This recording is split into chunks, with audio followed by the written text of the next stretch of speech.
everybody. Welcome back to Scarcasm. We got Scar in the building, as always. And we also got Jabroni Chief, the Joe Fungal, I can't remember all your Trader names. Joe. Joe. Trader Joe, Jabroni Chief, whatever you want to call me. Host on Gaming Vessels, host on GH Radio. Used to be formerly known as Gamer Husbands, but since everyone left and basically everyone that was left was divorced or didn't have a girlfriend, except for good old Alfred. So we pretty much changed the name of the pod. So I was on Gamer Husbands. So it's like KFC? Years ago. I was on years ago, and that was back when it was like the original crew. Yeah. Like Alfred, Superman, and I can't remember the third guy, but it was. I mean, this was years and years and years ago. And what had happened was, big tornado had just hit their area, so they were talking about that at the beginning of the show. And I sat there, and no one believes I did this. No one believes I did this because I'm a talkative dude. I sat there for like 40 minutes, unmuted, and I didn't say a word. No one believes me. No one at all. But I absolutely sat there and I didn't say anything. I just let them talk because, it was a tornado that happened in the area, Yeah, let them, it was probably Sam and whoever else was venting and whatnot, good old Sam and the shed stories and Walmart and all that business. So. Right. Yeah, I met a couple. I went to a PAX East years ago. I met a couple of those dudes. I never met Alfred in person. But I think I met one or two of those dudes that day. But it was like so many people, like so many people, and we were all basically in one hotel room doing like this extended like podcast type thing. So it was just absolute chaos. But it was a fun ass day. Yeah, man. Welcome to the show. We do a show where we just kind of talk about stuff. Now, I am going to start this off with a conversation that we had while we were recording the videos prior to the show happening, about your Xbox cameras. Okay, so when I first got my 360, and like longtime listeners of the show know this story. People, I haven't told the story in a while, and sometimes when you have a show that has lasted this long, you have to kind of tell some stuff over again for the new people. So welcome, new people. I'm about to tell you why I had to stop playing Uno on Xbox Live. So when I got my 360, I didn't have a whole lot. Like I played a lot of like Puzzle Quest and stuff like that, and then Uno came out, and I used to play Uno all the time. I even met people on Uno. Like this one lady that I used to play with like almost every night. She was using her son's Xbox to play Uno, and we used to play just Uno or whatever. Then they came out with the camera, and they added camera support to the Xbox, and it was just a bunch of dumb stuff, right? It was just a bunch of dumb stuff, like people just doing dumb stuff in the cameras because everybody can see you now. And in the last straw, he started a match, and there's these two dudes. They are sitting on a couch, presumably in a man cave or someone's living room. Two dudes sitting right side by side, and they are grinning. We don't know why they're grinning. They are grinning. And we're like, okay, this is weird. And like that whole thing where you look like you're about to bust out laughing and because you're getting ready to do something fucking stupid. So that happened. And as soon as the match starts, one guy pulls out the other guy's junk and starts jacking him off in the camera. I stopped playing Uno immediately at that point. Uno. I play Uno no more. I'd be scarred for life. So yeah, it was not a fun time because that was a game that I really enjoyed playing, and it's like at that time I didn't have a whole lot of games, so like unfortunately I believed Major Nelson. So it's like he told me the outfit was a good game. Fucking outfit.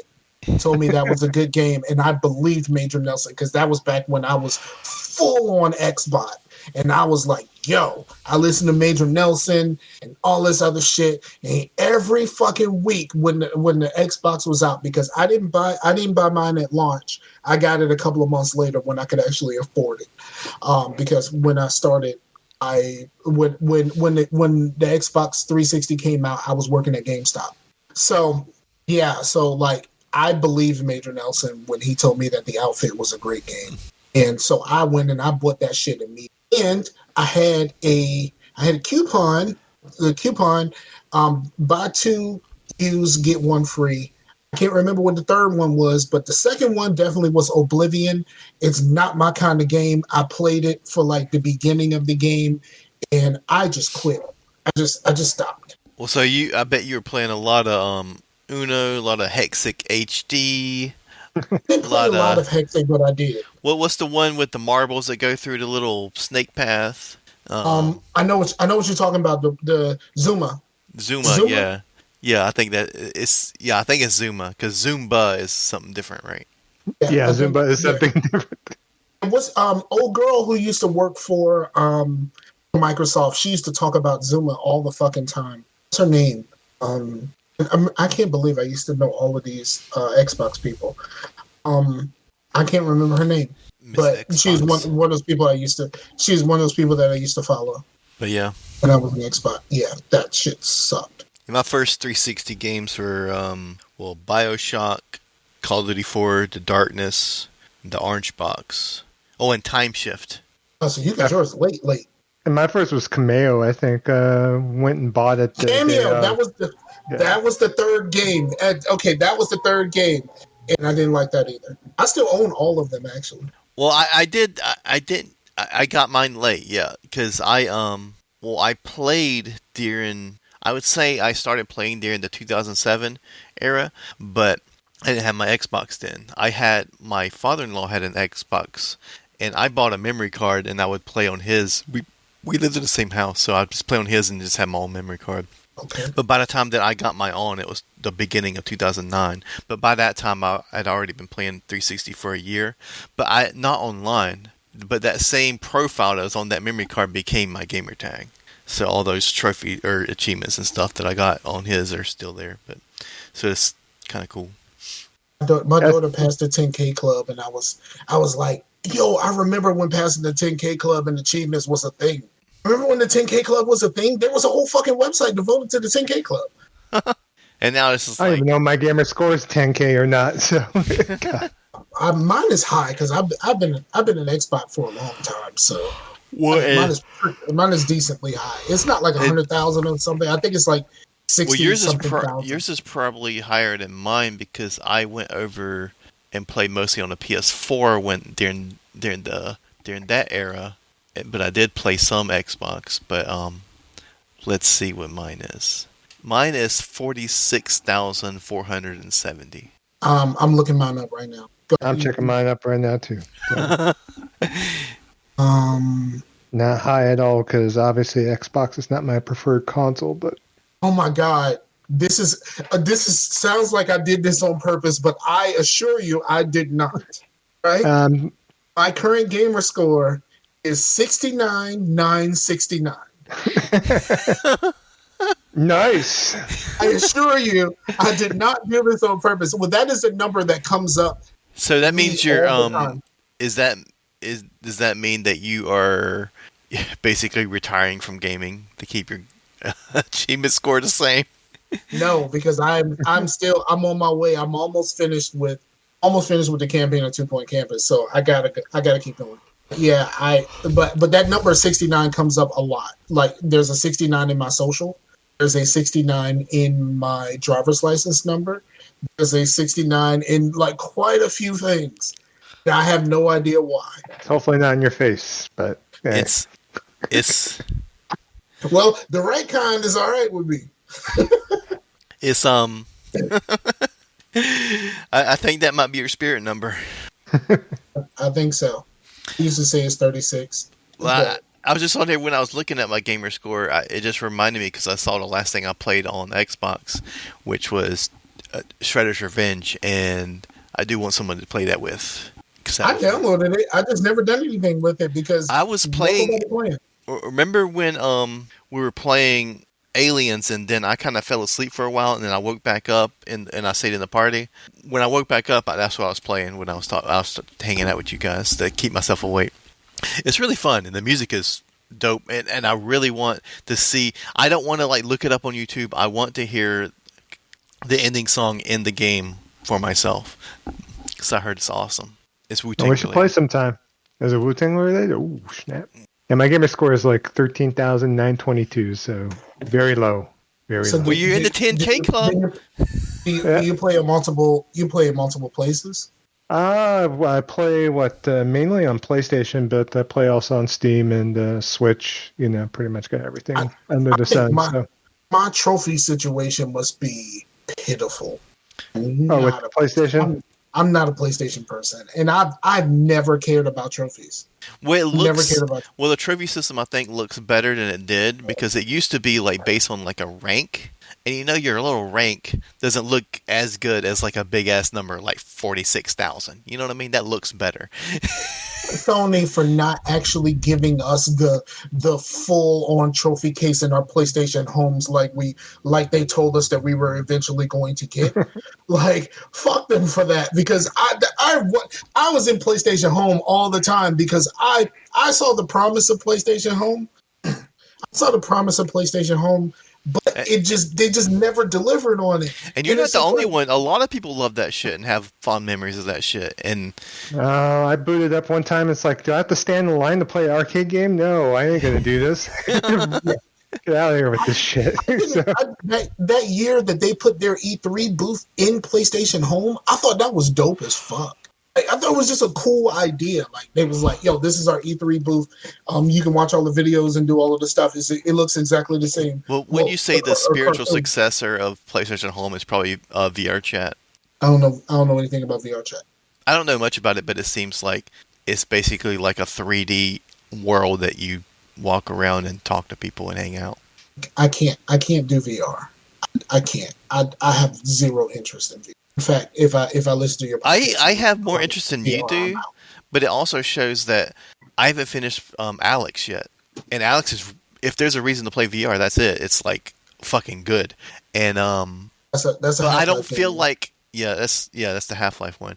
I don't feel like putting the thing on, hooking it up. You have to go into Steam VR, make sure everything's loaded.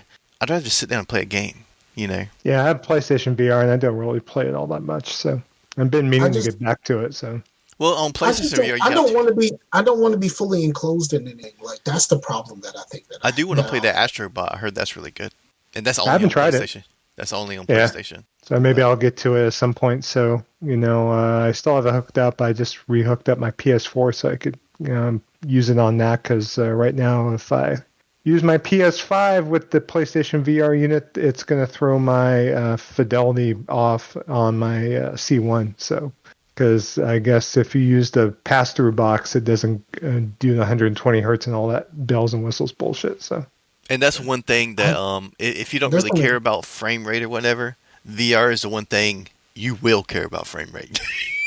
Yeah, or else you're puking. I'm only the only thing VR that I was even remotely interested in is Beat Saber. That's it. I didn't know it was going to be as good as it was, but fucking Tetris is amazing in VR. It's so fucking good, so relaxing. I played a little Res too, and that was pretty cool. I need to get back to that too. So. Tetris is amazing on everything. Yeah, but this is on another level, man.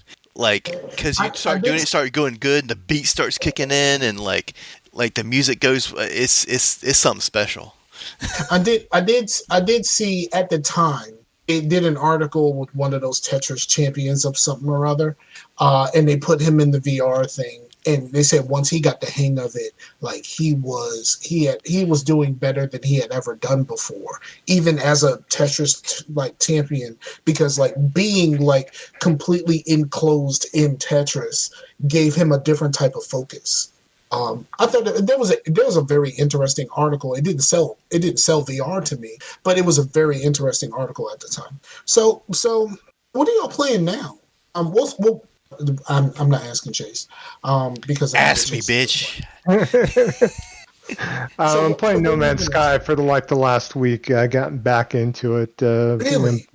I picked it up originally back at launch, and I actually enjoyed it at launch, even though everyone was kind of hating on it at the time, and kind of dropped off after about 3 4 months after playing it, pretty much off and on. But I always meant to go back to it, and it's just like now that. I've kind of been egged on by my friend Desmond, which is also another host on Gaming Vessels, and he's been playing it, and I've been kind of noticing it for its chill type of, emergent gameplay where I'm able to go in and just, if I want to mine, I just mine. If I want to, do whatever, I just do whatever. I don't feel pressured to do anything other than to relax, and so I definitely welcome Well, that in my well, gaming I don't know if it life. was on the So podcast or if it was on one of our game nights. We always get that shit mixed up. But I remember looking on Steam or something, and I was talking to you guys and being like, these screenshots. If someone said, "What is this game?" I wouldn't know what it was and be like, "Okay, tell me what this game is," because this it does not look like the same game anymore. Like at all. yeah, Like not even like like I the UI is totally changed. It's like I had to relearn how to play. And it's like it's been years, since I played it, but it's like I knew what I was doing, and then jumping back into a game years and years later, iterations upon iterations, and the game is like, even though I have it on the disc, it's like it's dude, not if they didn't exactly announce like it, yeah. It's if just they like did going back and playing Destiny 1 from way back in the day, It's like, come on. It's like yeah, way different now. if they didn't announce it when they did and said it was going to come out when it did, and it just like come out like this year at this date, it would probably be like absolutely glowing, like people. Because it brought people back, but there's still probably people just like people that fell off of Destiny that still think it's the way it was back then and have never came back because it burnt them that bad. I think it was the gaming consensus at launch was dude lied. And that caused most of the problems for it because they were just like, this dude sold us something that's not actually what this game is right now. Now, eventually it became that game he sold us originally, but it was not that game at launch. Right. I personally I've never tried No Man's Sky. Now I think it would be worth trying now. But originally I just kept trying to figure out where the game was. Like I see exploring these worlds and mining and stuff like that, but where's the game? Where's the hook? Where's the thing that's gonna make me wanna be here? That's what I kept asking myself when I was watching the basically the preview coverage of it. Yeah. What is it? What is it about the game that hooked you? For me, it's just back when it originally came out, it's just like I enjoyed just the whole meta of it. I didn't really care about pushing the plot line, which the plot line at the time was to, reach the center of the universe, I believe, on there. In fact, I'm playing it now, and it's like I'm not even concerned about the plot line. I'm more like I'm playing with my friend. We're, doing the instance together. We're just discovering worlds, and it's a point that me and Des are. I'm gonna work my way through and see what plot line is with this thing and kind of fill it out. And I think the less I know, the better, because it's a point that I don't need to know the plot. I just want to be able to get the general mechanics and kind of go in there and kind of just immerse myself in things a bit and kind of just take it from there and just let the mechanics and the gameplay kind of communicate the story versus me reading a big synopsis as far as what this game's trying to communicate or tell me what to do or as far as Well, what the it's end still game's a. going to be. But I is think the there less like I a know, the better. So is there like a progression though? Even if you're not following a story, is there still feel like you're progressing in some way?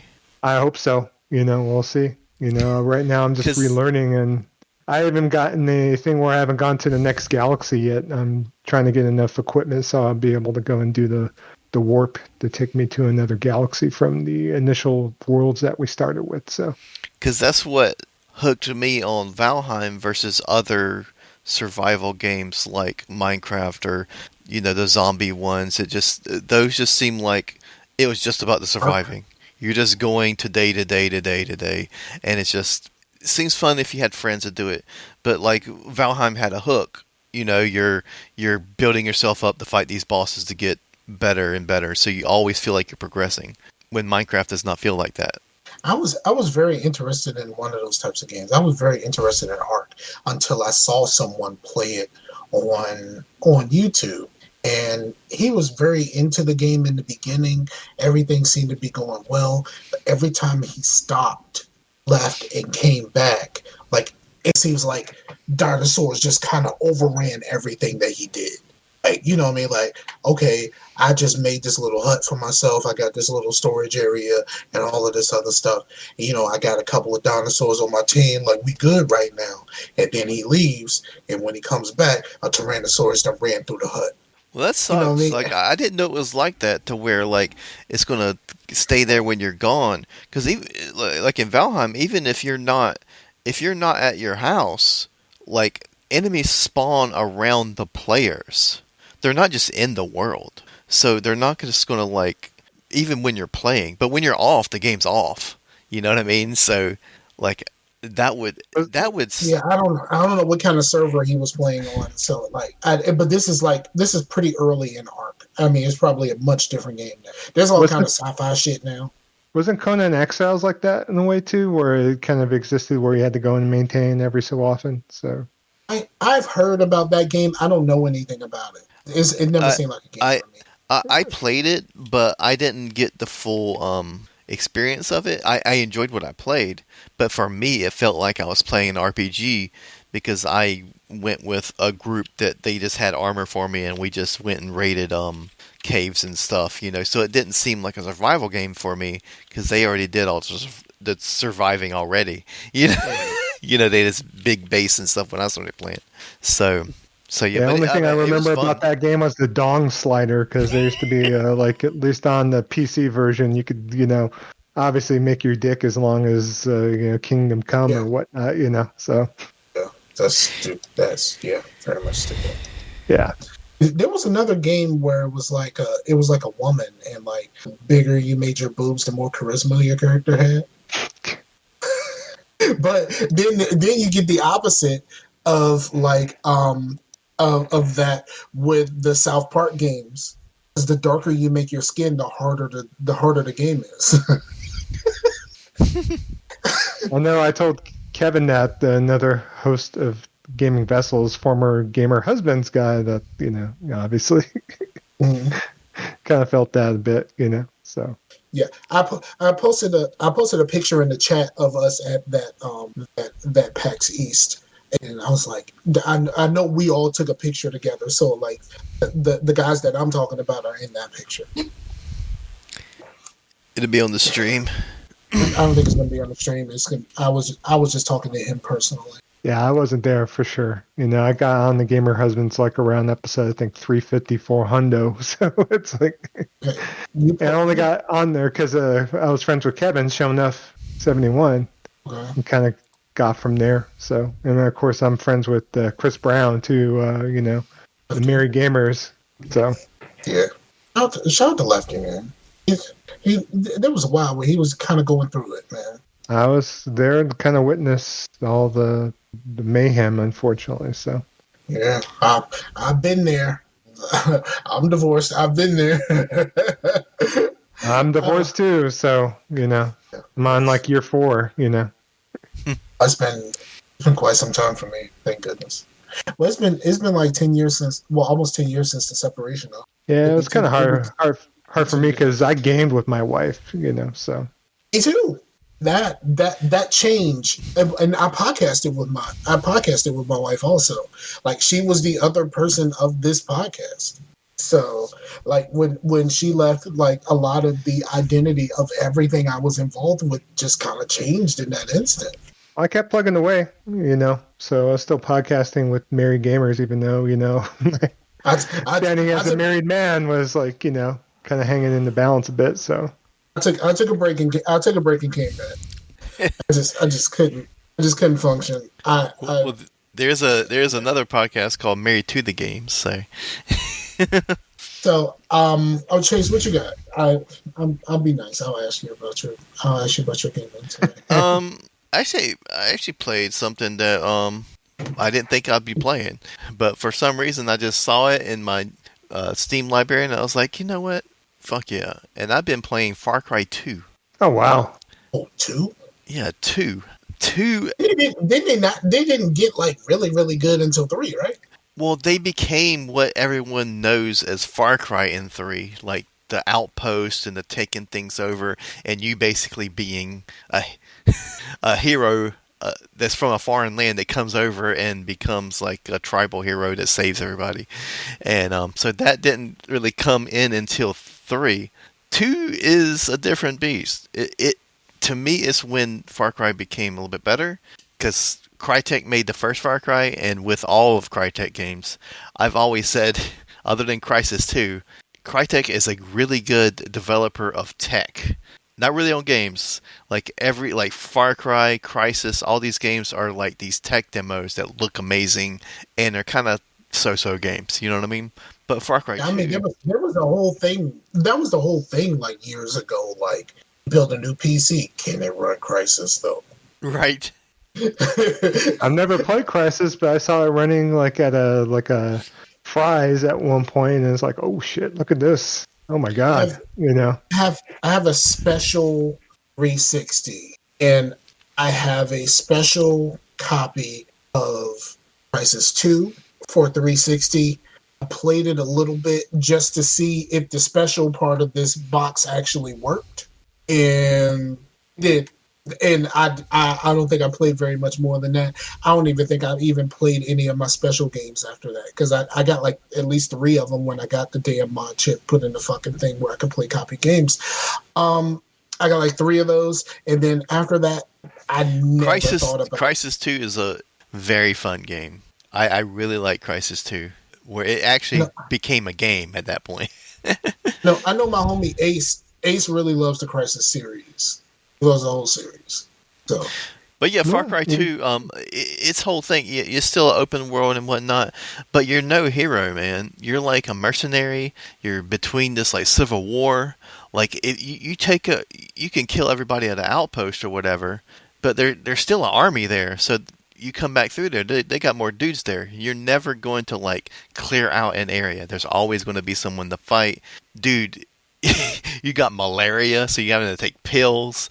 You're like, I mean, the game is like saying that, yeah, you're not a hero, and you're not probably going to win, it, but it's a special game because, like in 3, they made it to where there is like a menu when you bring up a map, it pauses the game. You have a map, right?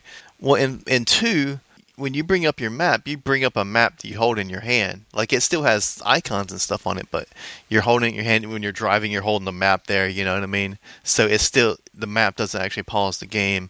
You can turn the reticles off. Like if you find guns out in like off an enemy, and they'll be all rusted and shit, and they'll jam on you. The only ones that don't jam are the ones that you get from the vendors that are new weapons. So, and a lot of these gameplay things went away at 3. And I think 3 is overall a better game. Did something happen, Scar? and I said I'll be right back in the chat. Like Oh, I didn't see that. I was looking at my thing, but I was saying how the you know something with the BRB. All right, so I was having this conversation like years ago, and this is on AIM Messenger. You know what I mean? So like I'm having a conversation with someone, and she kept BRBing me, and I was like, "Are you okay?" And she was like, "Yeah, I'm fine. I just I had something to deal with." And I was like, "Oh, I thought BRB meant bathroom break." So I'm like, "Are you okay?" Because she just kept stopping. To me, she kept stopping and going to the bathroom. It was my sister. It wasn't like a girl I was talking to or anything like that. It was my sister. She had temporarily moved to Delaware, so we were just kind of talking to AIM. but yeah, I was saying how like it's special because there's certain gameplay things that aren't in like the later games. You know, like you're not climbing towers. You're not going to like take over a thing when dudes. No, you're not doing the Ubisoft thing. Yeah, it's not formulaic at that point. It's a Yeah. own separate game. Yeah, like Because like they did the tower thing, Watch Dogs did the tower thing, Assassin's Creed did the tower thing. You know what I mean? yeah, I mean you can take over. The only games that didn't do the tower thing, which it was kind of similar, because you just go to a fucking safe house and then like the Division, you just go to a safe house and it does the exact same thing as climbing the towers did. Yeah. Um, But yeah, the but safe houses are in Far Cry 2, and that's the only thing that you actually take over. There's a couple guys there, and they're acting no good, and you take them out, and you have a safe house, right? But in the PC version, in the console version, the safe house is where you save. In the PC version, it still has a safe houses where you can save, but you can save anywhere on the PC version, like with quick save. So it really other you have health and ammo and stuff at your safe house, but the save thing. But yeah, like, you hold the map, it's pause the game. It's like in your hand. I always thought that was really cool. Like, it was things to where it makes it realistic in a way to where it doesn't make the game unfun. It just makes it realistic in a way that makes it more immersive. You can take the reticles off. You have your map that's in your hand. You can what is the other thing? You have like you have malaria and shit. Like, all these things are just not. It's just a very cool game that a lot of people haven't played. And I think it's still good. Is it multiplayer or is it the point? Because I know I think it had a multiplayer, like a versus, but I don't know if that's still a thing. active or not. Yeah, let me Right. how much of the game actually holds up still?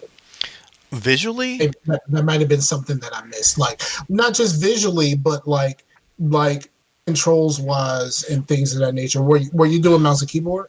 I was doing mouse and keyboard because when I first played it on my laptop, I did controller.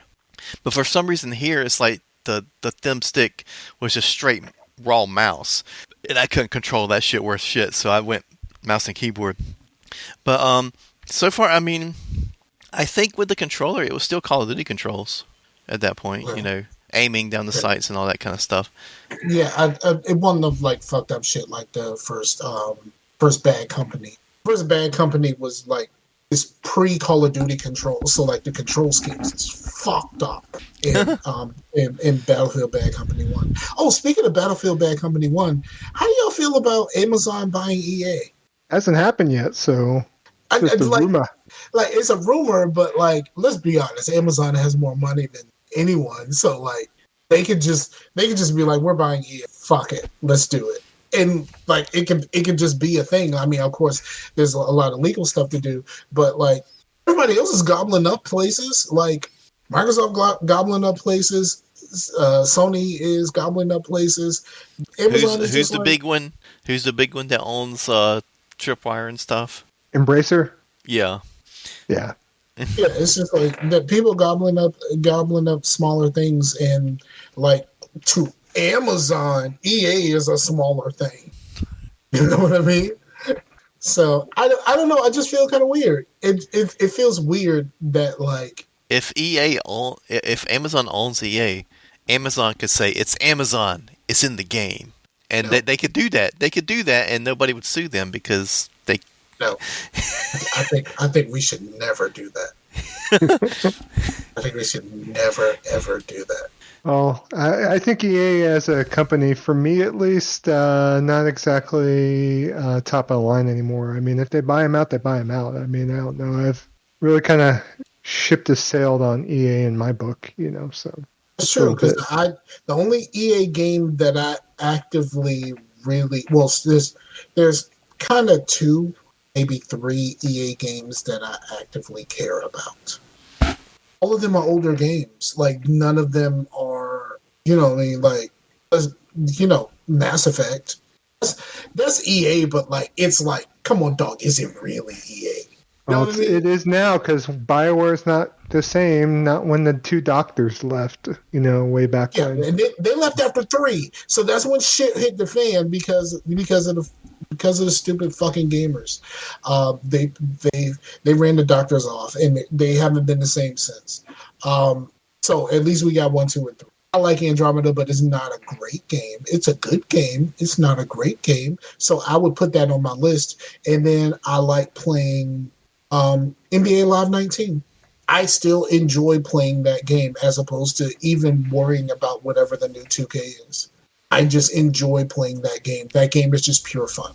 Well, It's not as accurate to how this thing is actually supposed to go as as like a 2K game. But let's be honest, this shit came out in 2018, so you know, like you can't really.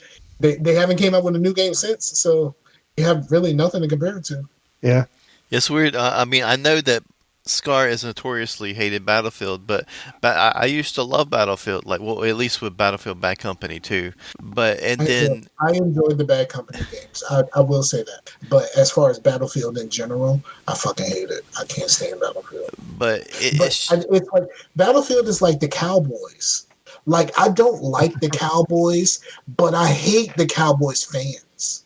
You know what I mean? Like Cowboys fans make this shit worse. Like, you know what I mean? I could just not like them like how I do the Commandos. Like Commandos fans aren't annoying like Cowboys fans. Like so, and that's how I feel about Battlefield. Like people who love Battlefield are trying to tell you how realistic it is. Yo, if I want to fix anything in this game, I just pull out a fucking blowtorch. What is realistic about that? oh yeah, that And in Far Cry 2, that's the one thing. You lift up the hood, and yeah, it's not completely realistic, but it's as realistic I want to get in the video game. And you turn a wrench on like the radiator or something, and you fix the thing. You don't just put a blowtorch next to the car and have it fix it like the other Far Cry games. You know, it's like this is a realistic game because it has bullet drop. Who said bullet drop was fun? I play games for fun. That doesn't sound fun.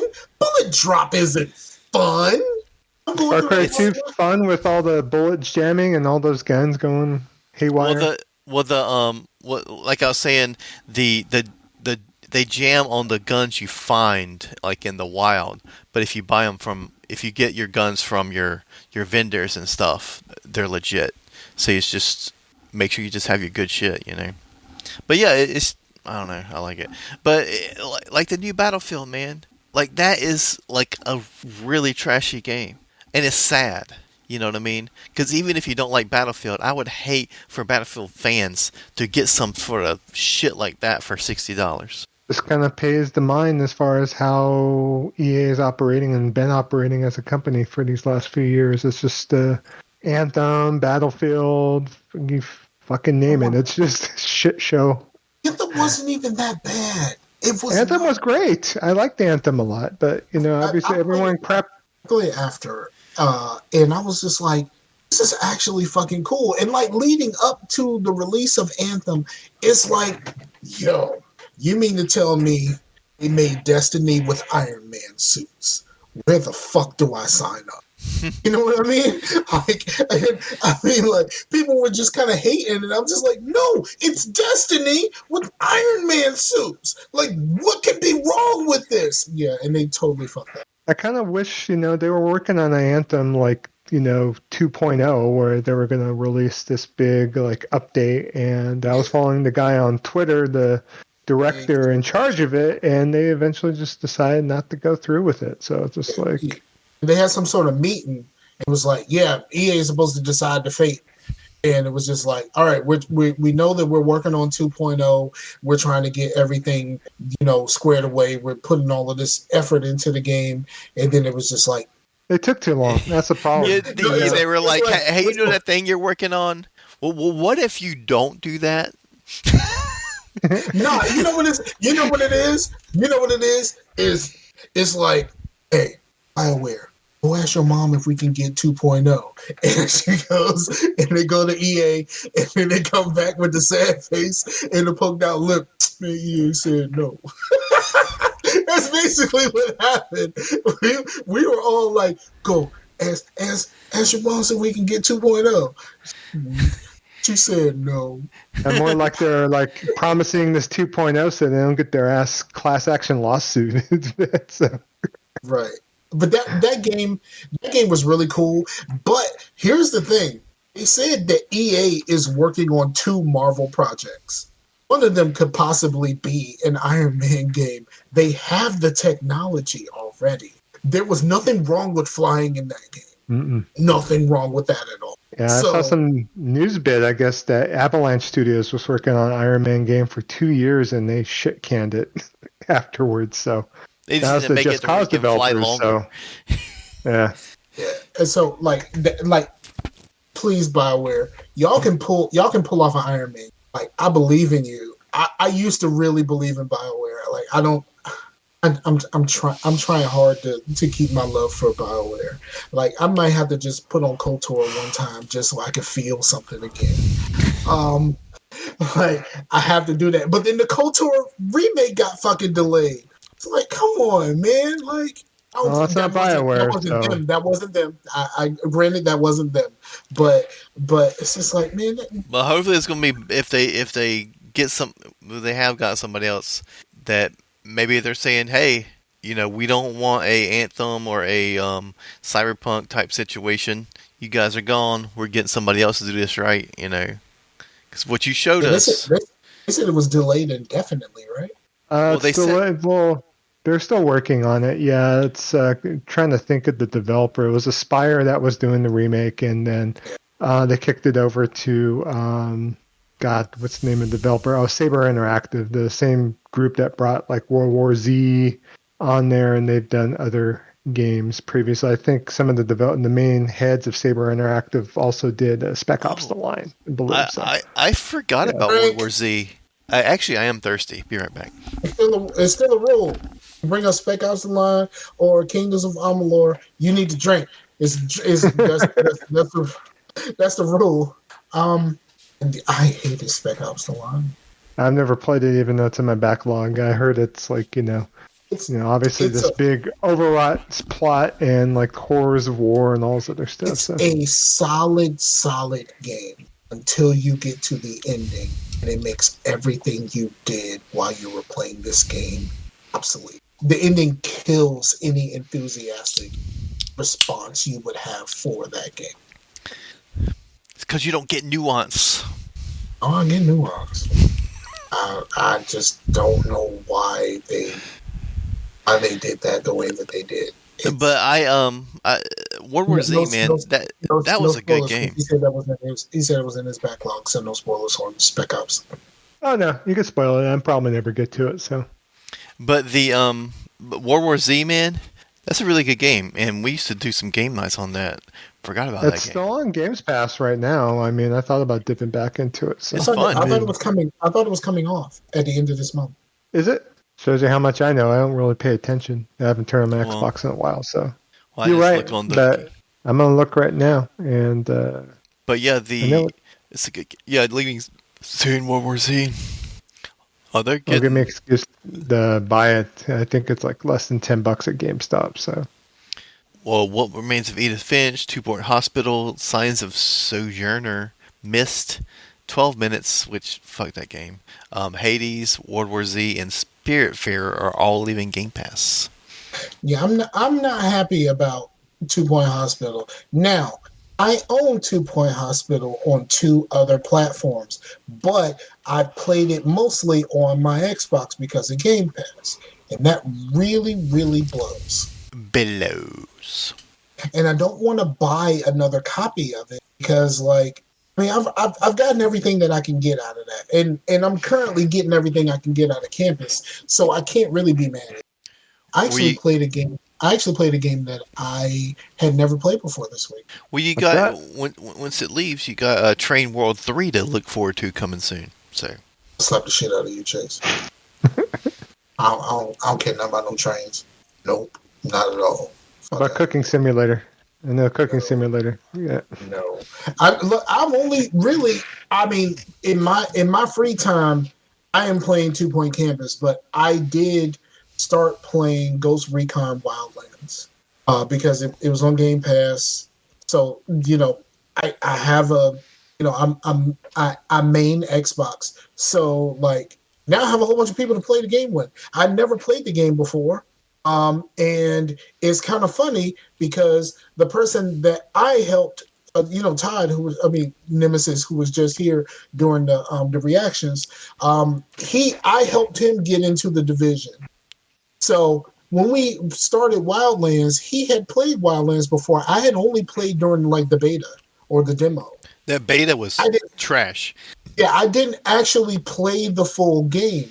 So like I'm like getting into all of this stuff with these people, and I'm like, bro, slow down. I am a level 6. Like, I can't be here right now. Like that type of stuff. Like, and I don't have, because of how much division I played, and I'm pretty strong in the division, so I can just walk in a room and just start laying people the fuck out. Like this tactical shit sucks in comparison. It is a great game, but like trying to fight the urge to just run in everywhere, just start blasting, is so difficult for me. It is extremely difficult for me. But when the game actually works, because for some reason I am the person out of the crew that always has the server issues.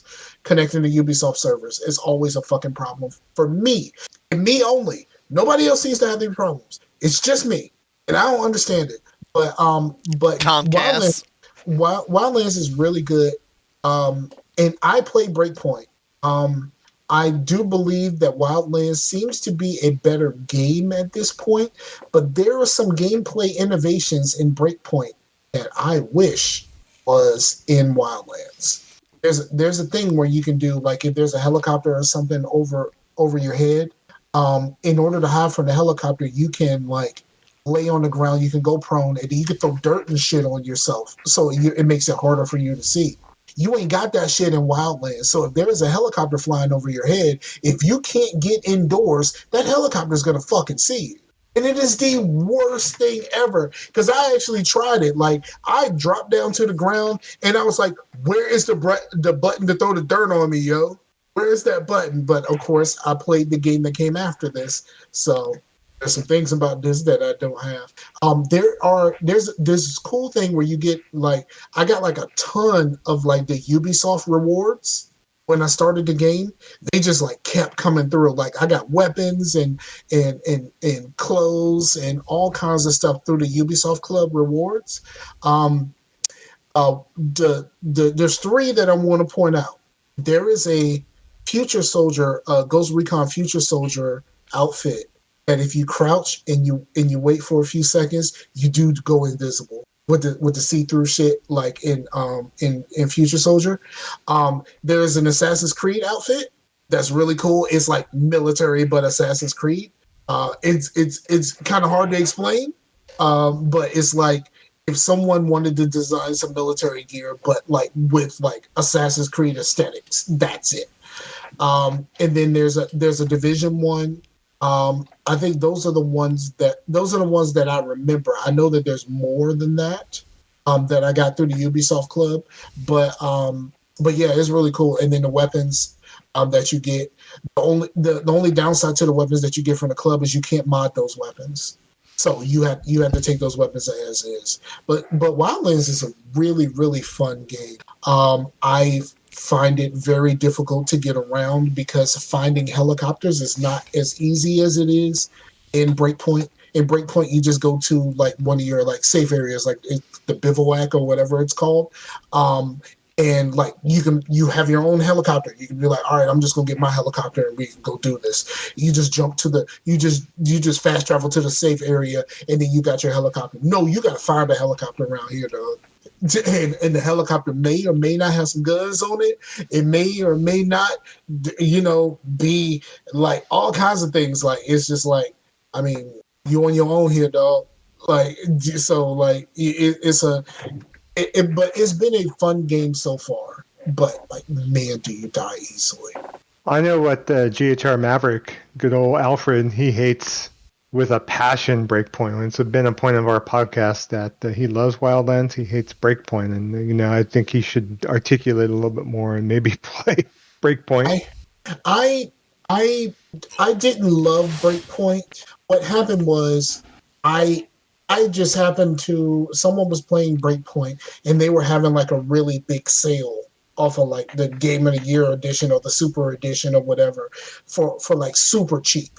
Because Ubisoft does that. Like, they'll do like, you can get the Division for $3 only this week. You know what I mean? Like, they do shit like that. So that's why I ended up with Breakpoint as opposed to Wildlands.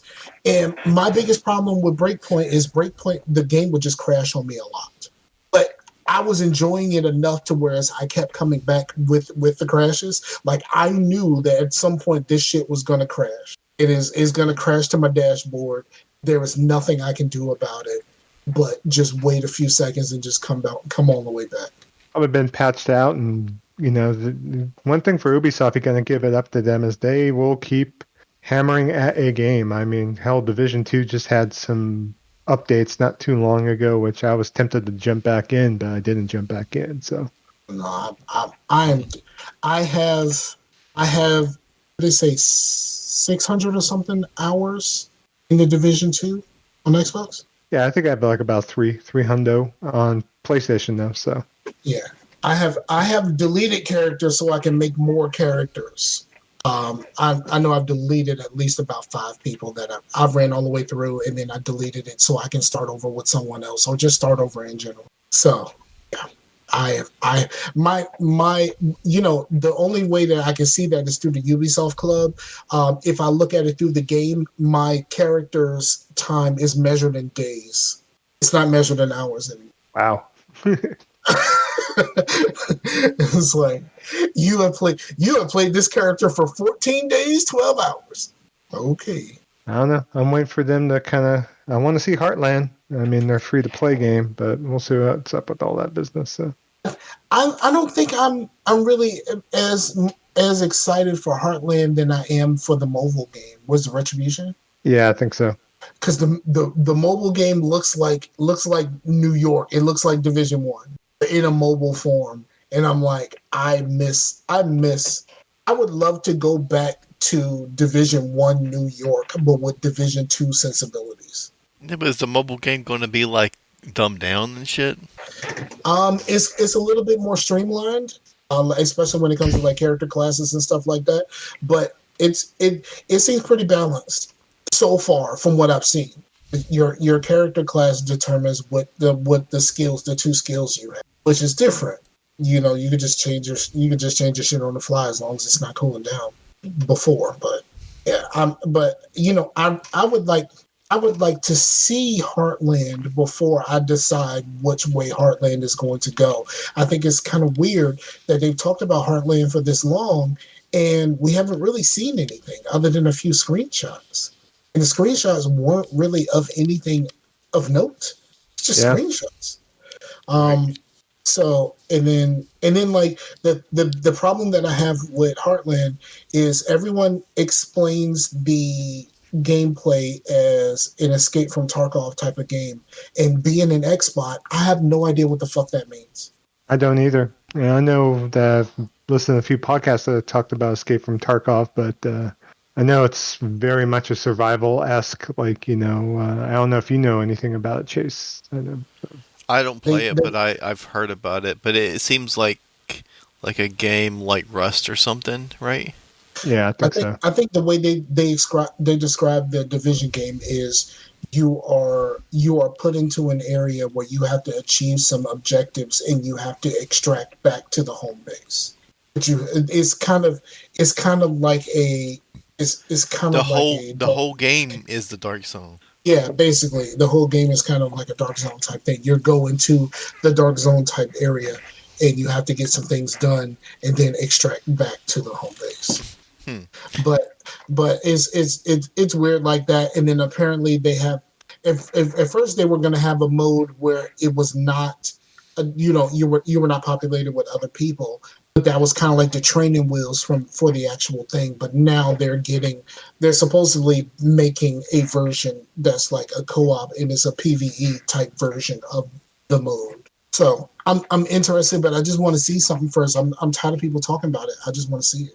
Yeah, I don't know. I know Ubi's supposed to have something, I think, coming up in the next month, and hopefully they'll finally, because they weren't at E3 during E3 time, and so we really don't know what's going on with a lot of their projects and stuff. So what happened with the other shooter that they had? There was that shooter that they came out with, X Defiant, or whatever the fuck that shit was called. I think that got shut down. I mean, it just like they were like, this is a premiere. We're going to make this game. And then it was just like, yeah, I don't know about this. Let's see. I'm going to check right now. Wasn't that the game that was like Korean and then it went to Xbox and like Remedy did it or something? but it was Remedy made the single player, but the other game was like a foreign, like Russian or something. Well, it looks like they're still working on it, but they removed the Tom Clancy branding from it. So, and I guess it's still in beta at some point. So, Okay. you could register to play it, but I guess there's insider sessions on here and closed tests. So, I was thinking about that other game. I thought they brought out some other game that was supposed to be kind of like a. Wait, are you talking about Crossfire? I'm thinking no, not Crossfire. There was another Ubisoft multiplayer game that came out and basically went out like a wet fart, basically. Is So that the game you're talking about, Chase? Crossfire. Oh, is that the X game? Crossfire? Maybe so. Crossfire, is it Crossfire X? I think so. Crossfire X, that's the game from Remedy that was developed in Korea that came out for Xbox and was very bad. That's exactly what he said. So yeah, that's what it was. But yeah. Also, forgot to mention. I mean, I didn't do much in it, but my brother finally fucking got me after all these years since he was like in middle school, wanted me to play with him. Got me to play fucking RuneScape. What is RuneScape? I don't really know, but like it's like a online RPG, but it's like very simplified, and you just go and kind of do what you want. If you want to just like fish or chop down trees or whatever, and then you can go fight enemies. But everything is like you just click on an enemy and you just like auto fight, so it's very like passive almost. So but we did a quest which was all voice acted. I mean, it's pretty cool, but but it's been around for fucking ages. Like one dude made it back in the day and just did it for free. They were losing money, so they had to like make this membership. There's a whole documentary about it, but it's crazy. But whatever happened with Guild Wars? Did that game die? Well, Guild Wars 2 just got released on Steam.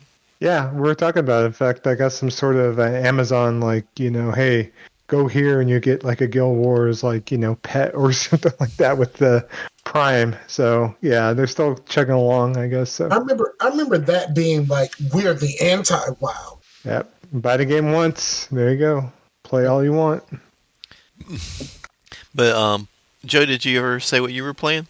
Just playing No Man's Sky right now, basically, and getting all my equipment together. I bought a 65-inch C1 OLED TV, and so I was like just getting everything hooked up in my living room so I could start playing a little bit. So, and that's been the kind of trials and tribulations the last couple of weeks. So other than that, playing a lot of Valheim with you on my Gaming Vessels game night, of course, so.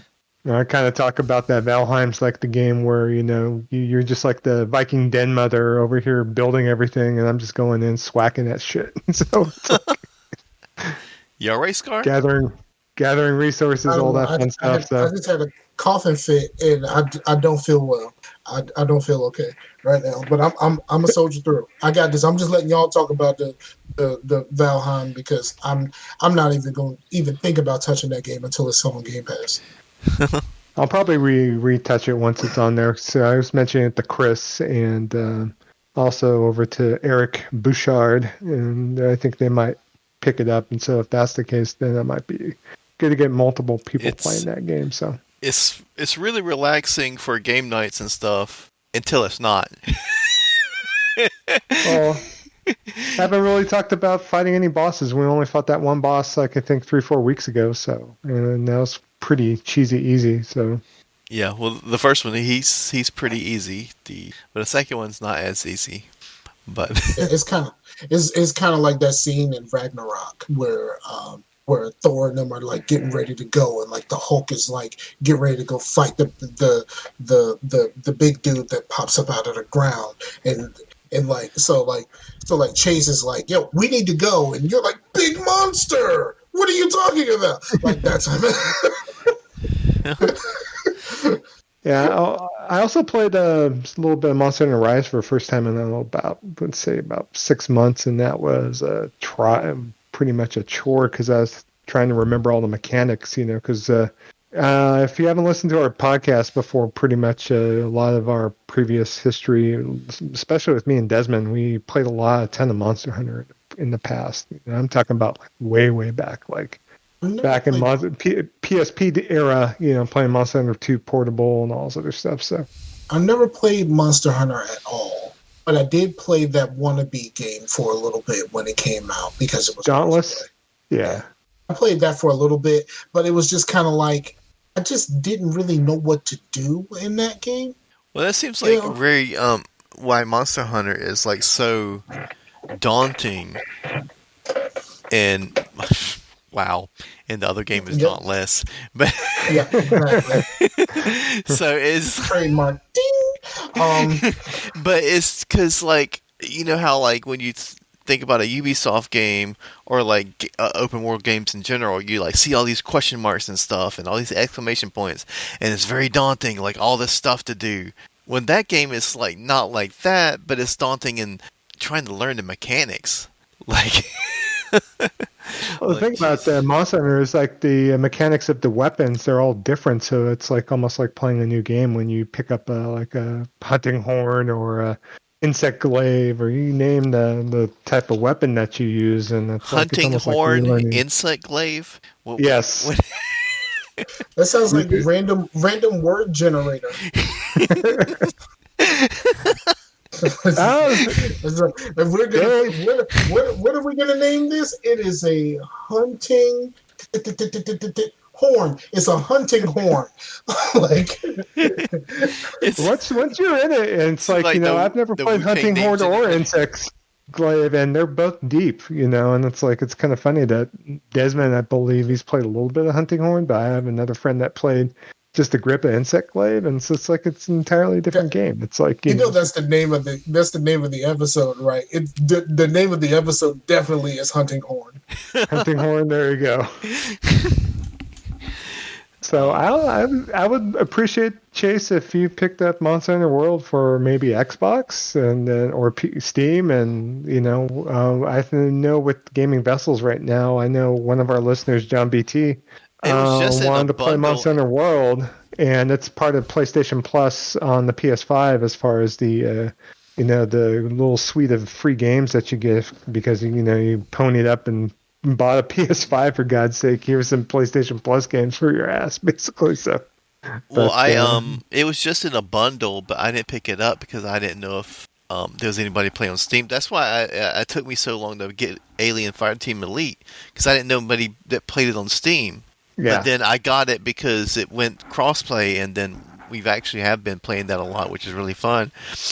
And but so I mean, there'll be another Steam sale and whatnot, So yeah. I mean, definitely. I know you don't play on PlayStation, so and unfortunately, the game's not crossplay. So it's just like we'll see if we'll find the time because myself, Kevin, Desmond, all of our friends, we have multiple like hundreds of hours into Monster Hunter World on there, and of course, I've been playing for a long, long time. Me and my ex-wife used to play. In fact, Conversation we had earlier. yeah, yeah. No, I was working quite a bit. Just she was feeling under the weather for a while, and she's wound up playing Monster Hunter World with a bunch of different people, and met some guy.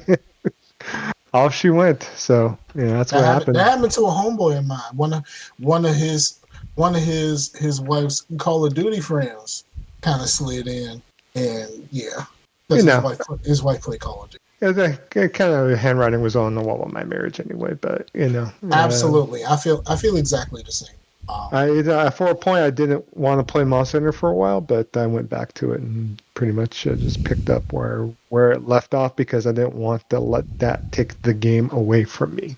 On here, it's like even though it was a game that we grew to grow and play together at one point, we at one point we drove over to Capcom headquarters and were like participating in group nights over there 3 separate times. We drove like a good 150 miles from Fresno, where I live, and went to Capcom headquarters. They were having community game nights for Monster Hunter a couple times, and it was kind of cool Word. just to see all that Still, well, business. damn, But I just saw something on Steam. The I went to Monster Hunter World just to see if it was on sale, and I scrolled down to the reviews. At first, I was going to like talk shit because like I always think it's like hilarious when someone puts like 7,000 hours into a game and then gives it a negative review. It's like, okay, I get you might be disenchanted with the game at this point, but how are you going to waste your life with 7,000 hours into a game and then not like it. But anyway, this review is actually pretty. Apparently, they took away the ability to remap controls on the PC. Oh, So really? this person was left-handed, and he had to and he remapped it to make it better for him, and they took that away from him.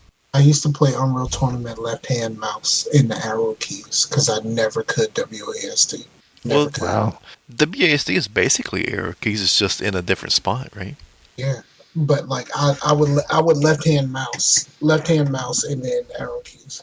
Oh yeah, because you're left-handed mouse. The WA. Yeah, I get you. I get you. That WASD is it would be backwards for you. So Yep, I'm lefty, which means I am a sworn enemy of gel pens. Deaf to all gel pens. well, I guess it makes more sense to why you're like I can't get down with the WASD because I can see that being definitely a right-handed domain is the mouse and keyboard controls. Yeah, Unless but you can remap it. I never had any issues with a controller. It's Because just what? it's just my mind can't wrap itself around WASD. Even when I played my Tycoon games on PC, I am a mouse to the corner to move in the direction that I need to go. Right, but like if someone remapped it, they could do PL semicolon thing. You're basically doing the same thing, but you're doing it with this hand, and you're able to put your thumb on the spacebar for jumping, but you're doing it backwards. But if you're not able to remap it, you can't do that shit. So that is fucked up.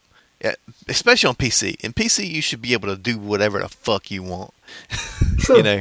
Is there a workaround? I mean, we haven't really. I looked at the review on Steam, and it's kind of crazy that there's a bunch of. He's like, this review's at the top of the page, and of course, Capcom is not mentioning anything about it. But kind of curious about it. You know, I know that most Japanese developers are not exactly the greatest for user friendliness. You know, so Definitely not communication.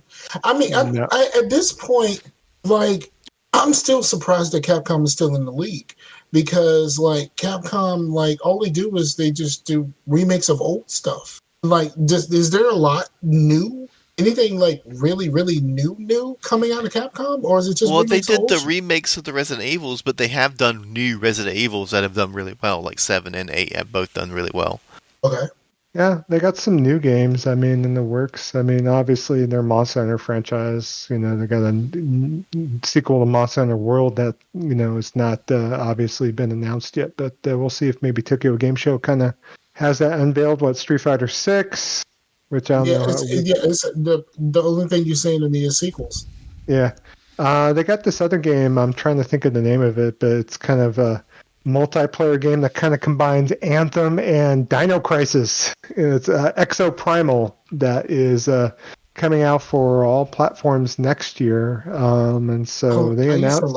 I used to like Dino Crisis because if I shot stuff, it stayed down. I never got into Resident Evil because I tried to play one Resident Evil. I couldn't tell you which one it was. I basically emptied my whole clip into one of the zombies, and it didn't stay down. Was there fire around you? I have no idea. This is years ago. Well, This is probably, when I'll say it was probably 2 because, that was, I mean, that beginning of 2 is iconic, with the fire and the zombies, and you're basically, it just throws you the fuck in that shit, Yeah, I don't remember. It's been so long. I don't remember that at all. And then they did the weird thing with Dino Crisis where they did the kind of futuristic Dino Crisis, and that shit seemed like you had dinosaurs with fucking sci-fi armor and shit. It was just fucking weird.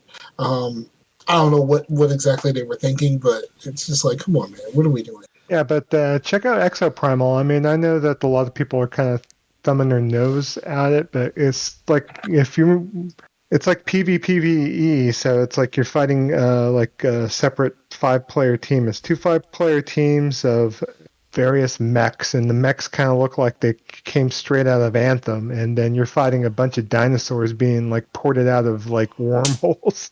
Wait, this game is out? It's in the works. It's coming out next year, and it's coming out Oh, for everything under the sun. So it's not just going to be like one of these Capcom, like, hey, we're just releasing it for PlayStation only kind of joints. It's coming out for PC on there. So yeah, I'll look and see what I can find. Um, I'm putting it into YouTube right now. I YouTube everything, so I'm gonna try to Well, find some. if just real quick, I'll run through one thing I've watched, which is the Day Shift. It's Okay, it's a Netflix movie that is no spoilers. I ain't seen it yet. well, I'm just going to Or, go over the synopsis. low spoilers. Low Yeah, spoilers. yeah. The synopsis is that it's Jamie Foxx plays a character who is a pool cleaner that his shadow job is vampire killing, and Uh, the it's way normal people say it is he's a pool cleaner, but he moonlights as a vampire killer. See how that works?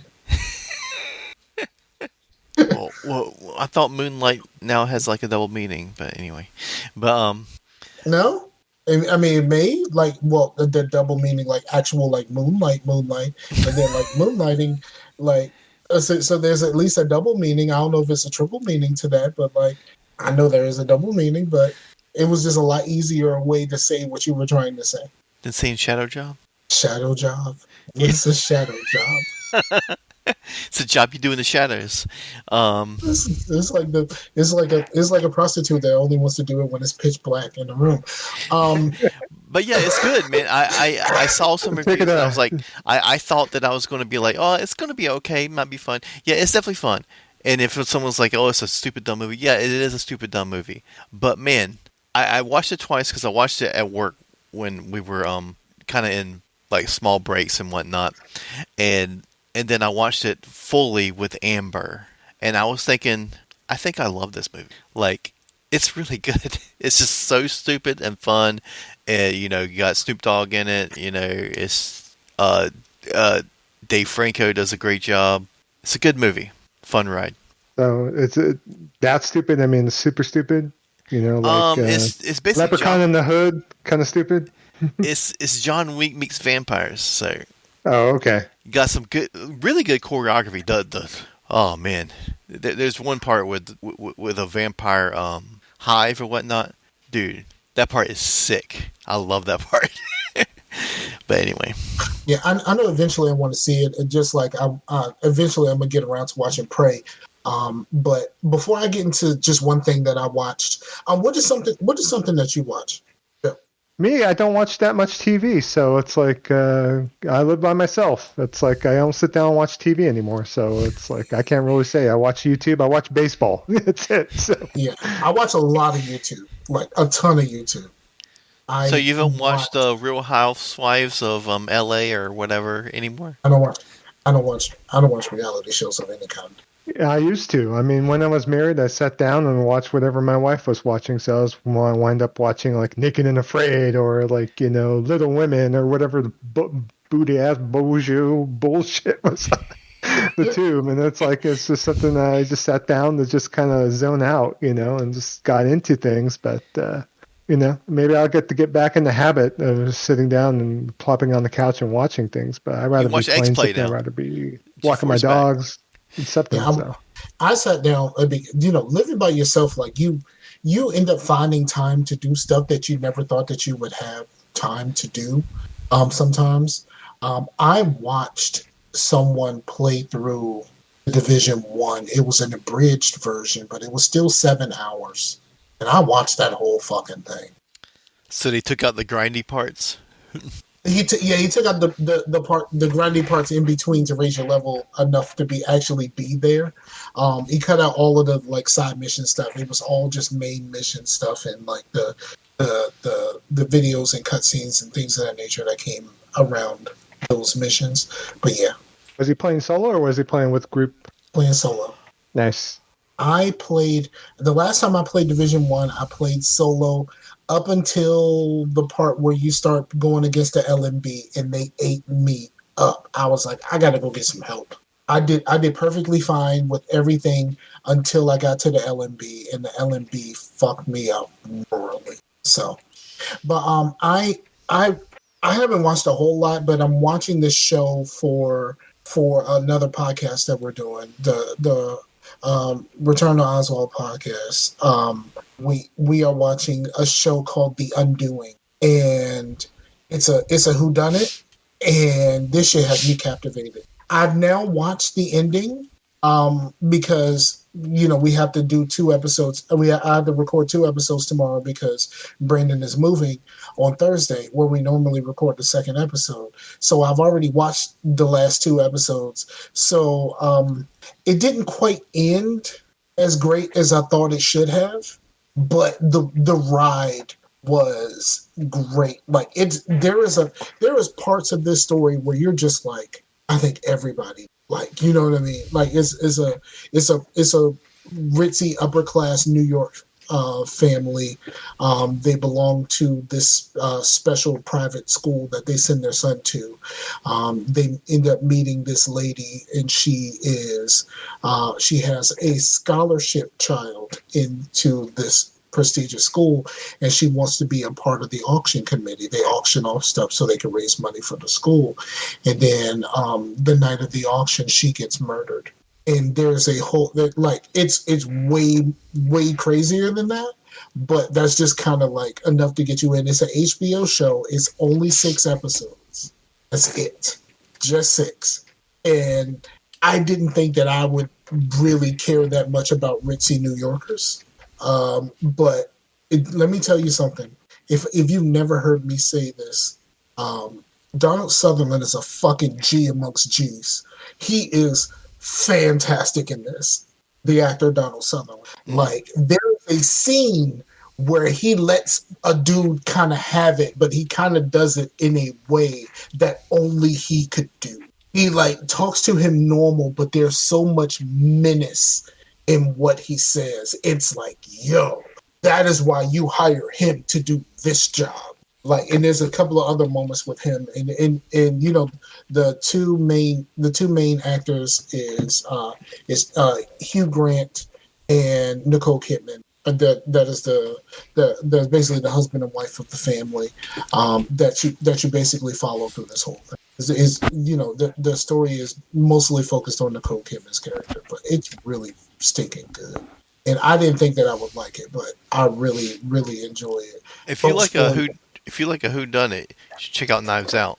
It's a good movie. I never got around to it. That's on Amazon, right? Maybe. Yeah, I've seen that. So it's a good movie. I'm not going to spoil anything, obviously. So I have access to Apple Plus now, so I should check out some series on there. Okay. Why not? Ted Lasso. It's fantastic. Yeah, I haven't watched anything. And I really don't know much, so. I've heard nothing but good things from everyone that I know. I have not heard, and not even it was all right about Ted Lasso. Everyone that I know that has seen Ted Lasso thinks it's fantastic.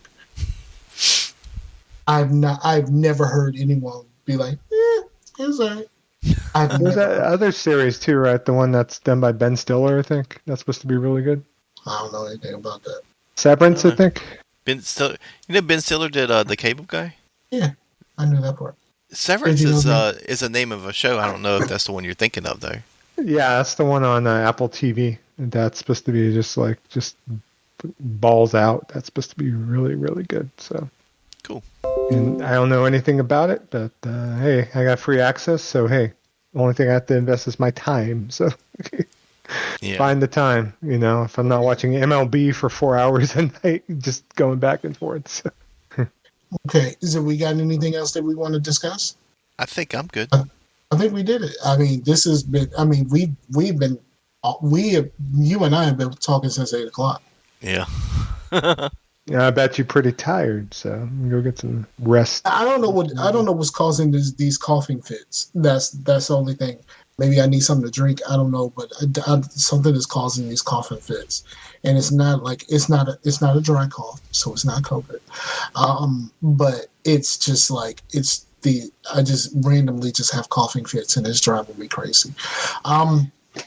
Coughing fits has always been a thing for me. Like if I get sick, I'm going to be coughing for months afterwards. It's just I just always just if something happens, like I'm just gonna keep that tickle in my throat, and it's annoying, man.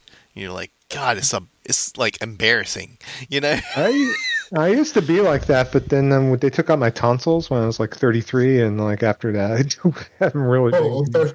33. I got my tonsils taken out before my mom passed, and my mom passed when I was 7. So it was pre-7. I remember the popsicles in the pudding. Oh, as an adult, it was like 3 weeks off of work because yeah, my throat was jacked the fuck up. And as customer service rep, I'm still like in that same line of business, but I'm not on the phone anymore. But yeah, I work for IRS, so Okay. yeah. All right. So before I close out everything and I close out on August, because this is the last show of August, tell the people where they can find you. They could find me on Twitter under the handle Jabroni Chief, JABRONICHIEF. Also, I'm part of 2 podcasts, so GH Radio. I think we just got done recording, like, I think 692, I think, and 693. I think That's some Chris big just numbers, published man. it up. I know. In We're fact, getting close to 500. yeah, in fact, no, we just passed the 696 because I remember Paris commented about it because of his user handle on Twitter on here. So yeah, we just passed 696. So far be it from You know, me. So you know, Paris was on the very, very first episode of this show. that's crazy. Way to circle it back. Yeah, I was using a service called TalkShoe, and broadcasting that way. He kind of jumped in. I thought that was really cool of him, especially because, like, as when I was young, I really did. I tried to be a part of his show. He was having some issues. His podcast partner needed to go do something else from Uncle Gamer, and so he was trying to figure out what he wanted to do, whether he wanted to continue or just let it go. And I kind of showed up like, hey, I can do it. And it was just kind of like, yo, the dude who just left was my brother. I don't know you. Like, at the time, I felt dissed. Like, you know what I mean? At the time, I felt horribly dissed. But, like, I was not thinking that, like, yo, his brother, his brother, his friend, super friend, like, they call each other brother. Like, you know what I mean? Like, it's that kind of relationship that they had, and they can't do this thing that they love doing anymore. Then I just kind of walk in and be like, hey, I can do it. And it's just like, like, I don't know you. If you don't get the fuck out my face, like, you know what I mean, that type of thing. I mean, he was very nice about it. He was very, very nice about it. But at the time, I didn't understand that. And then when he showed up on my podcast, I was like, oh, that's really fucking cool, because I was really a part of the Talking About Gamers community and all of that kind of stuff at the time. So I listened to almost all of the shows, all of the tag shows at the time. So like I've known him and he's known about me for a very, very long time. Good deal. Yeah, in fact, he was interacting a little bit with Alfred on Twitter. So I mean, kind of circle it all back. But yeah, he was the one who inspired Alfred to really get into the gym like that. The way Alfred, both he and Alfred, just completely changed their lives by changing their bodies. Yeah, no, Alfred's still to this day gym rat. I'd like to see his chronicles because I need to get my steps up like he does. It's like I'm trying to get myself up to 7,000 steps. I'm looking, he's doing like 13, 14,000 steps, like no problem. It's like, oh God. Right. So No yeah, problem, I've known these people for so long. Like it's crazy, and like some of them I've met in person, some of them I haven't. But yeah, I've known a lot of these dudes in the community for a very, very long time. Good deal. So, Yeah, they could hook me up listening to GH Radio, GH Radio Pod on Twitter, and then also Gaming Vessels, which is another show I kind of labor of love with my friends Kevin, Show Enough 71, former host on Gamer Husbands. He kind of dropped out of that show, and he still wanted to do something, so we decided to work on something on the side, and so we decided to do a podcast about everything we wanted to talk about it. So don't tell Show Enough you were here. maybe Show Enough No, I'm serious. Don't tell Sean off you wait. Oh, really? Okay. I don't think Sean Off's a fan of mine at all. Oh, really? I don't even know. So maybe I'll have to get that backstory at one point, because I've known Kevin since like 1994, for God's sake. So Good. yeah, we've known each other since like I got introduced from a mutual friend, and we used to go to arcades together back in the 90s. So it's like, Wow, that's dope. And the other host on Gaming Vessels is my friend Desmond, which I've known since 1994. In fact, he's a gay man, and he hit on me at the arcade back when he was like 18 years old, sitting there playing Samurai Showdown 1, and he asked for my phone number, and I thought he was a cool guy to talk to, and then he let me know he thought that was cute. And then when they said when you win, the little guy shows up with the flags. There you go.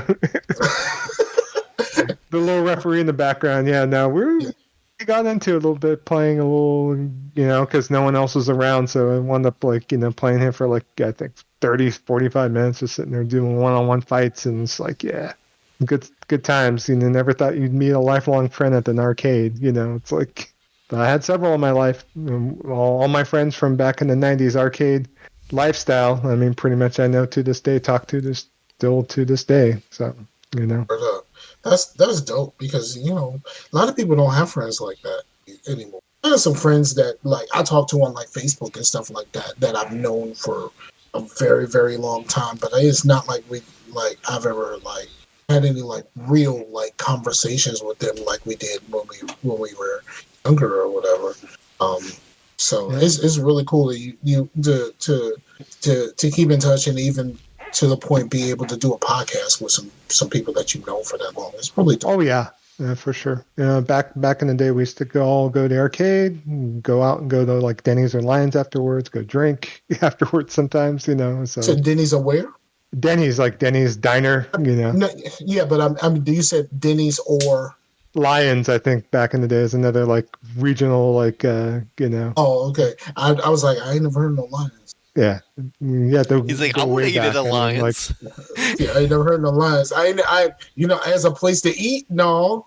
As something that might want to eat me, if there you go, because I'm fat and I'm tasty, maybe.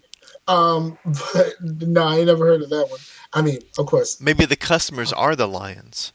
I am from Virginia. I've never heard of this.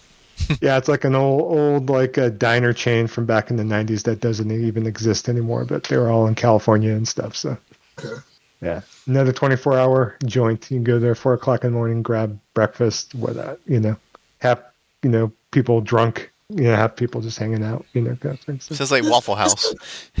It's kind of weird that like the regional stuff like that, and when people talk about it, it's just like, I want to figure out what that was. Like, that sounds like a place I want to go.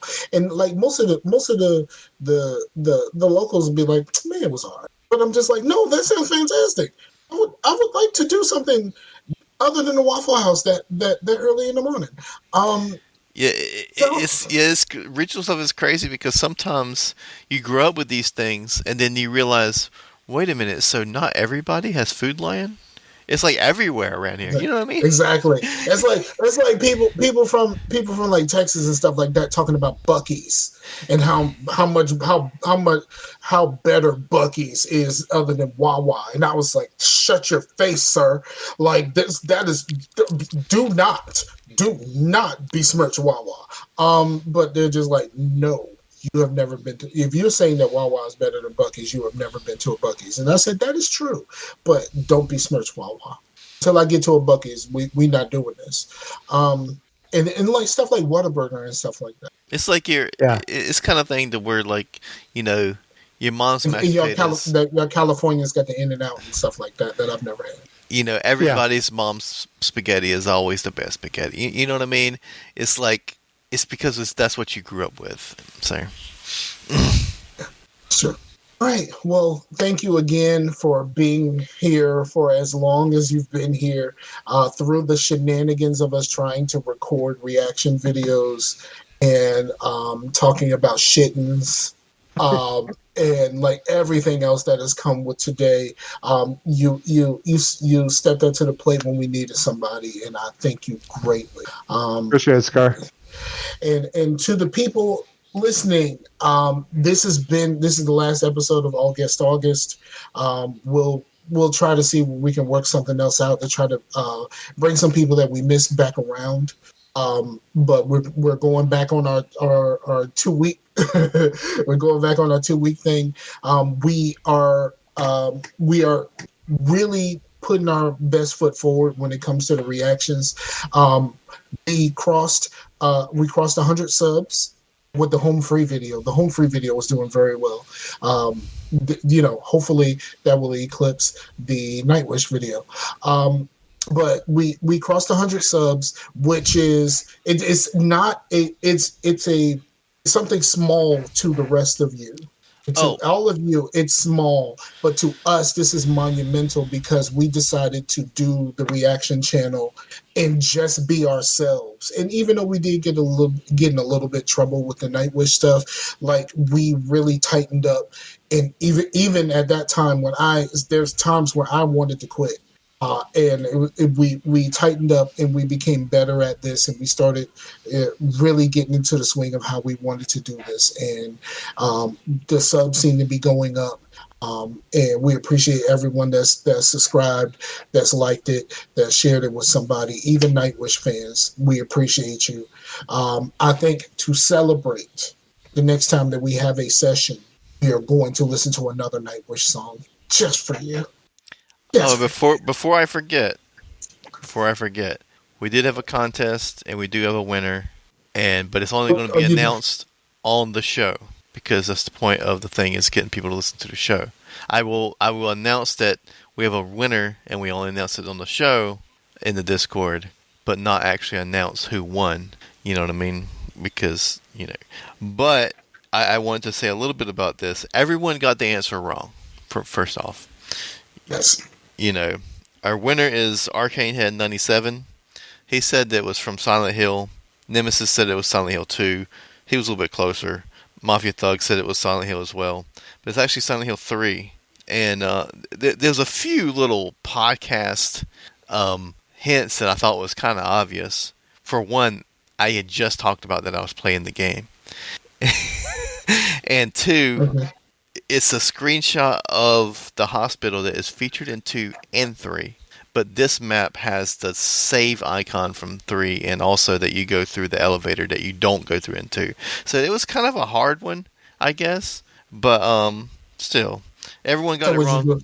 So what'd you do? Like, you took everybody who got close enough and you kind of put them through? Well, I just put everybody in there because if everyone got it wrong, then everybody goes in because I'm not a monster. You know what I mean? So, but Arcane Head got it. So, just hit me up in some sort of DM Arcane and get your code. But if in like a month or so and I don't hear from you, then I guess you didn't win, and it'll go to somebody else. Okay. All right, that works. Again, thank you, everyone. Thank you, Joe. And we're going to be back in 2 weeks. August is over. We'll be back in 2 weeks with the normal show. Go to the Geeks Gone Right Universe YouTube page for our reactions. Unfortunately, Shittens did not make the reactions. And it didn't make the podcast either. Yeah, it didn't make the podcast either, so we kind of talked about that in between. Just know that there is a product that is a mitten made for wiping your ass called Shittens, and I think it is the most clever name of all time. So again, I think they come up with the name before they come up with the product. No, on that you have to come up with the mitten first, right? You have to come up with the product first, right? Like, you have to be like, it is a mitten for wiping your behind. Well, what we're gonna call it? Shittens. Like, that's not something you can't say, I'm gonna make a thing called Shittens. What is it going to be? Like, no, that's not how that worked. Like, no. you had to come up with the mitten first. It was just like, yo, I want to wipe my ass, but I want to be able to wipe both sides. So like, I need to make this into like a full encompassing mitten. So that Do I have to get some shittens and do a review on the podcast? There you go. I don't think so. I wouldn't. I would not. Like, I don't really want to know about Live you wiping reaction. your ass. I don't really want to know about you wiping your ass. And So I got in that's the, crap for having dude wipes in my damn bathroom. I have these sanitary napkins called dude wipes. So I had an ex who really likes dude wipes, and she's not a dude. She really likes dude wipes, and it was very weird that like she would like buy dude wipes by like a lot, like buy the like the 3-pack and shit like that. You know what I mean? Not just like the singles. Like she would buy like and buy them in bulk. That's what I was trying to say. You know, I very much pulled a Chase then, but like my girlfriend liked buying dude wipes, and that felt weird to me. hey, dude wipes, not for dudes. You know, Yeah, it's like apparently not. But yeah, that shit was weird to me. But yep. All Or right, shittens might not just be for shitting. You know, he might. What if you wore shittens while you ate chicken wings, and that way you can eat your chicken wings and be wiping your mouth and. No, but I'm pretty sure that they're wipes meant for your butt. So I'm pretty sure that there's some sort of liquid because they're like wet wipes. yeah, they're wet wipes. Yeah. So They're yeah, wet wipes. So do you really want whatever that liquid is to be on all of your chicken? no, but I didn't say it was a good idea. I just say that you could do it. Yeah, that's like eating chicken with like toilet paper wrapped around your hands. Do you think that's a good idea? Fuck no. Like, no, not at all. You might as well just fucking, no, you know what? I'm not going there. I'm closing the show. Bye, y'all. Peace out to the Warrior Show. Later. Later.